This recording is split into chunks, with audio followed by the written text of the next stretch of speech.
Hakeem with AutoFix Pal. Today we're working on a 2013 Nissan Sentra. The customer is complaining about not being able to start their car. The car will crank, but it will not start. I have verified the complaint. It does crank, doesn't start. So let's go ahead and remove that vacuum line for the intake manifold, spray some fuel in there, which will be brake cleaner, and see if the car starts. If the car starts when we spray the brake cleaner in there, that means we have an issue with the vehicle getting fuel. So let's proceed and see what we're missing.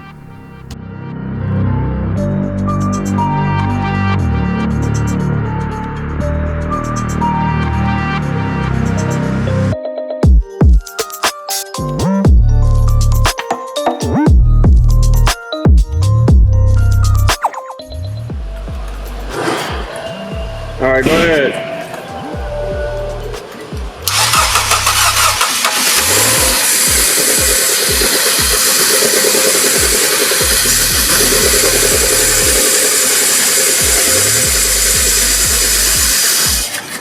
All right.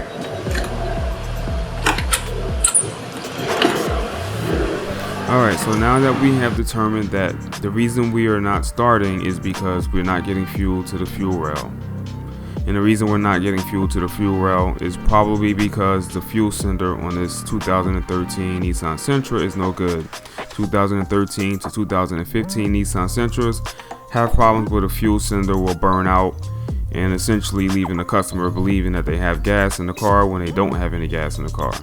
I suspect that's what we have going on here. The fuel pump is pretty easy to get to and pretty easy to remove on these vehicles. The back seat is a little tough. You just have to pull it up really hard like you see me doing in the video. Sometimes it requires a lot of force to lift that back seat up, but it really pretty much just lifts right up. You have to just yank it up as hard as you can until it releases. And try not to separate the attaching clip from the bottom of the seat, because that has happened before because the seats are so difficult to lift up. But anyway, let's pull that fuel pump out and see what we got going on. Now, normally in the other vehicle, I'd be checking for power and ground at my fuel pump to see if that is a problem. Or maybe I'd even hook up the fuel pressure gauge or an amp clamp or something like that if the fuel pump was kind of difficult to get to. But being that this car has a common problem with the failure of the fuel sending unit, that's where we're going to start. We're just going to take a peek in the gas tank and see what we got.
Alright, so let's see if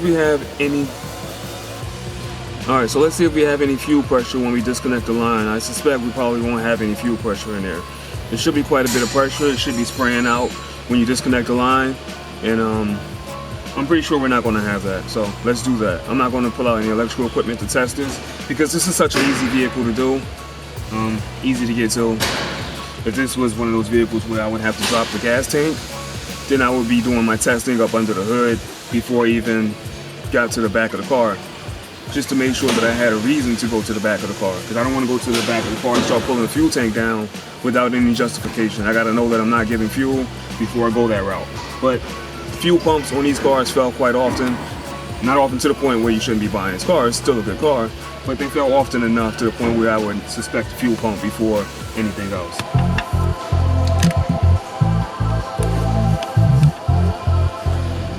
However, being that the fuel pump isn't working, you still want to check for power and ground to make sure that you are getting your power signal to turn the fuel pump on.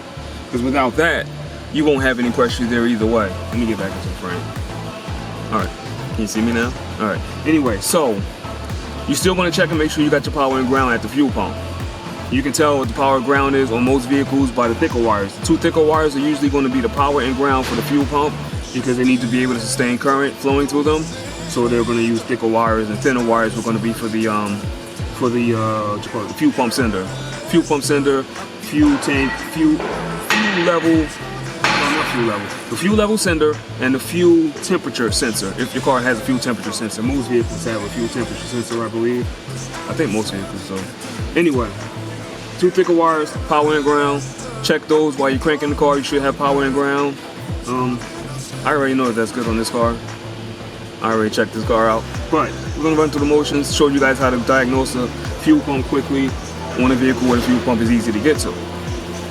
So, oh, let me get some light in there. There's too much light. Anyway, got me some pig mats. Keep the fuel from spraying in my eyes. Wear some glasses. Just press these two little clips on the side, the two little tabs. These are quick release fuel lines. Press the two little tabs on the side. You can do it with your fingers most of the time.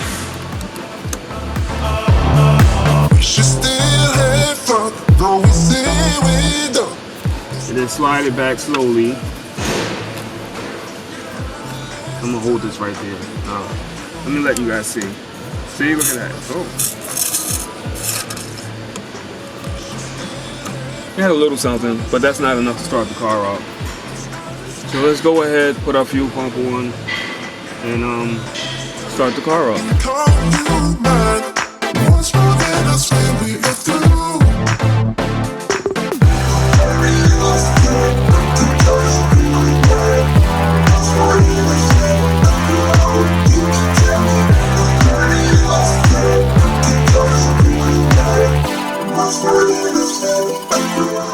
For this vehicle, I'm going to use the special tool.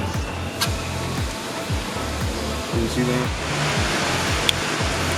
All right, this is the special tool.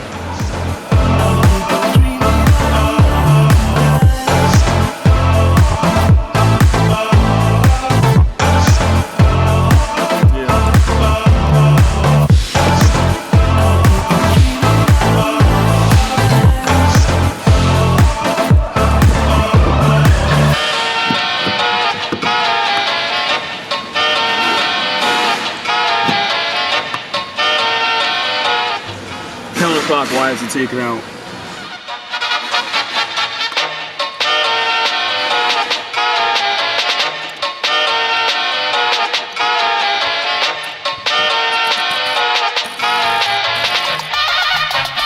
One, two, three, jump!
Wow.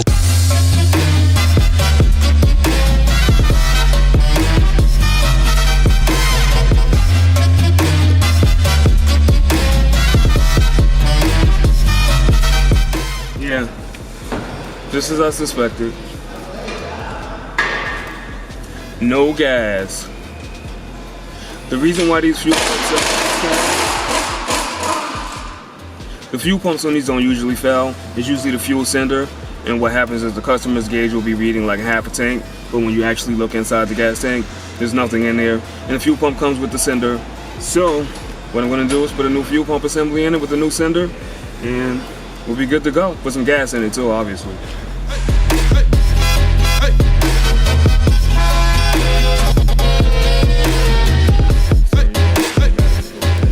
So before you put your fuel pump in, you want to make sure that the sealing surface where the O-ring rests for your fuel pump is clean. Most of the time, a lot of debris likes to build up inside of there, especially when you take the pump out. It seems like all the debris just falls inside that groove. So clean that groove out pretty good.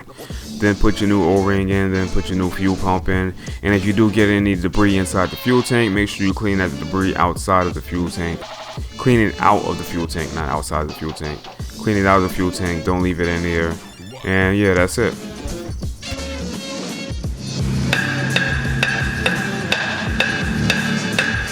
This is the reason why I always do voiceovers, because it's always really noisy in the shop.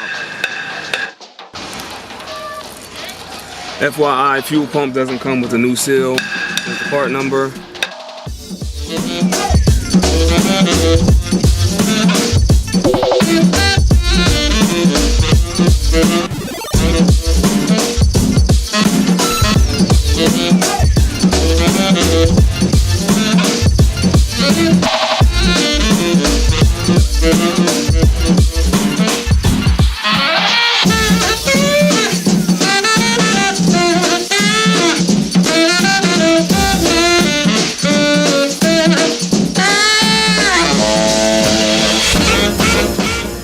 So that's the way you want to put the fuel pump in.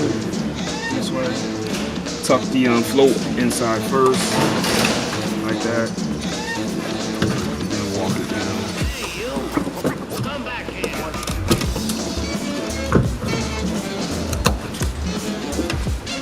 Take your O-ring, flip it around there. Make sure it rests inside the gasket groove. Make sure it doesn't fall into the gas tank. It's the last thing you want.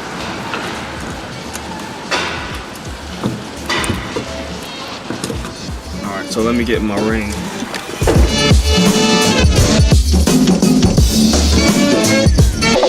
What?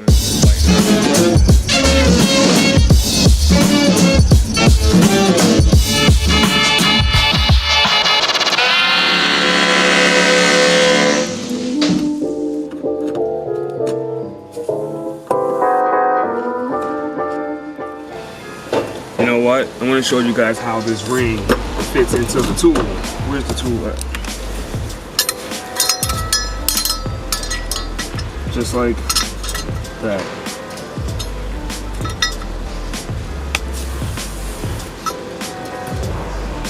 That's how it grabs. Right there or right there. See that?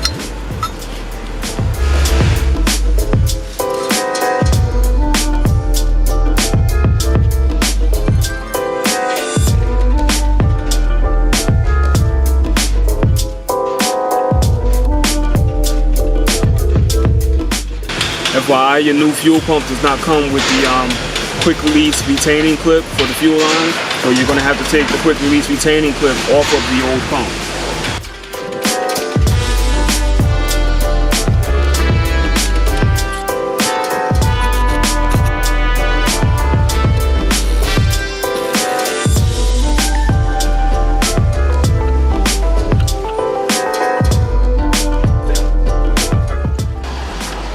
Let me get the retaining clip off. I'm gonna use my pen. That's how easy it is to get the retaining clip off. That's the retaining clip right there.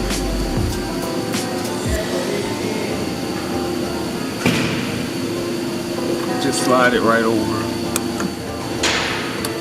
Shove it in. Make sure it's locked. That's it.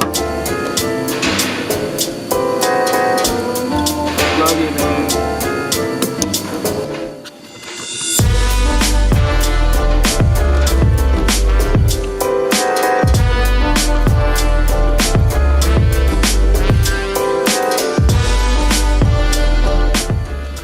That's it, we're done. Let's get some gas and then go ahead and start this car up. Alright, so we filled the car back up with, well, we didn't fill it up. I put a little bit of gas in the gas tank enough to get it started, and the customer can take it to the gas station on their own now that the gauge is working correctly. And I showed you some pictures of the faulty fuel level sender, where it's all burnt up on the fuel pump. You may be able to get the level sender separately. I'm not sure. I usually just sell the whole thing because it comes with the pump. And the car has a few miles on it. Plus, they've been running it without any gas, cranking it without any gas, running that fuel pump without any gas. That's not really good for the fuel pump because it tends to overheat, and all it takes is for a little bit of dirt or something to get stuck inside that fuel pump, and it'll mess up the performance of the fuel pump. So just put a new fuel pump, new sender, one assembly. They won't come back. And that's that. Hopefully they re-engineered the fuel pump so that the cinders don't go bad. But hopefully they re-engineered the fuel cinders so that the... Anyway, let's start the car up.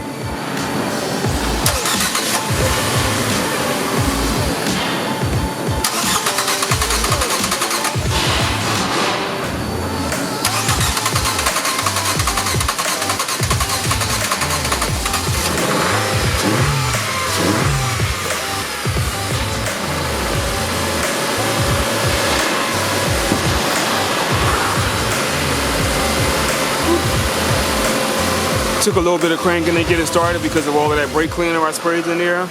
But we got it started, got it running good. We got low fuel light on because I only put like maybe a gallon or two inside the tank. So let's park this car outside. And oh, this car needs a battery too. I don't know if the customer wanted to do the battery or not. The battery did fail, charged it, tested it, failed. And you saw it wouldn't really start with the battery this morning. When I first tried to crank it to do the test, I had to hook the battery booster up to it. But yeah, that's a fix. Thanks for watching. Like, comment, subscribe. Hakeem with Auto Fix Pal. Peace.